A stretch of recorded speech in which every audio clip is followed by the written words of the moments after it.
Israel और Hamas के साथ जारी जंग के बीच इजरायली बलों को हमास समर्थित प्रॉक्सी गुटों का भी सामना करना पड़ रहा है। एक तरफ इजरायली सेना गाजा और उसके आसपास के इलाकों में जैसे जैसे आगे बढ़ रही है, उसे उतना ही पीछे आकर मोर्चे को संभालना पड़ रहा है। इजरायल हमास के साथ साथ ईरान, इराक, लेबनान के साथ भी जंग में भिड़ा हुआ है। लेकिन इजरायल जिस तरह से इन प्रॉक्सी गुटों के टॉप कमांडर और लीडर्स को ढेर कर रहा है, उससे इजरायल के दुश्मनों में आए दिन इजाफा हो रहा है। इसी कड़ी में 26 अक्टूबर 2024 को इजरायल ने ईरानी हमले का जवाब देते हुए उस पर 200 बैलिस्टिक मिसाइलों से हमला किया था। इस दौरान इजरायल ने इलाम, खुजेस्तान और तेहरान में ईरानी सैन्य ठिकानों को निशाना बनाया था। इसके साथ ही IDF ने दावा किया था कि उनके इस हमले से ईरान को काफी नुकसान हुआ है। ऐसे में बदले की आग में जल रहा ईरान अब कुछ बड़ा करने की फिराक में है और ईरान इजरायल पर ऐसा हमला करना चाहता है जिसे उसे संभलने का भी मौका ना मिले। इजरायल ने 26 अक्टूबर के हमले का जवाब देने के लिए ईरान तैयारी कर रहा है और इस बार उसका अटैक पहले से काफी ज्यादा घातक होगा। ईरान का हमला कैसा होगा, किस हथियार से होगा, ये इजरायल की टेंशन को बढ़ा रहा है, क्योंकि ऐसा दावा किया जा रहा है कि ईरान इस बार बैलिस्टिक मिसाइलों से आगे बढ़ते हुए और ज्यादा घातक हथियारों का इस्तेमाल कर इजरायल के खिलाफ करेगा।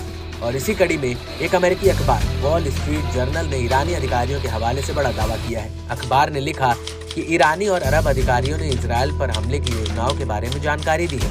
इन अधिकारियों ने बताया है कि ईरान लगातार इजरायल पर हमले की तैयारी कर रहा है। वो अपने हमले में ज्यादा शक्तिशाली और खतरनाक हथियारों का इस्तेमाल करने जा रहा है।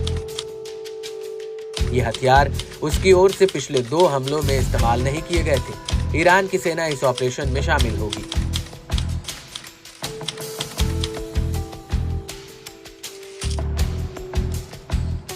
अखबार के अलावा ऐसी कई रिपोर्ट्स हैं जिसमें यह कहा गया है कि ईरान ने इजरायल से बदला लेने की तैयारी पूरी कर ली है। ईरान में मिलिट्री मूवमेंट की जानकारी अमेरिका तक भी पहुंच गई है। साथ ही अमेरिकी नेवी की ईरान के करीब तैनाती बढ़ा दी गई है। इस बीच सुपर पावर के जंगी बेड़े USS रूजवेल्ट की वॉर जोन में दोबारा वापसी ने वर्ल्ड वॉर का अलार्म बजा दिया है। लेकिन अब ट्रंप के हाथ में राष्ट्रपति पद की कमान है, तो ऐसा माना जा रहा है कि इसका असर इजरायल हमास के बीच जारी युद्ध पर भी पड़ सकता है। फिलहाल इजरायल डबल फ्रंट पर दुश्मन को दबोचता जा रहा है।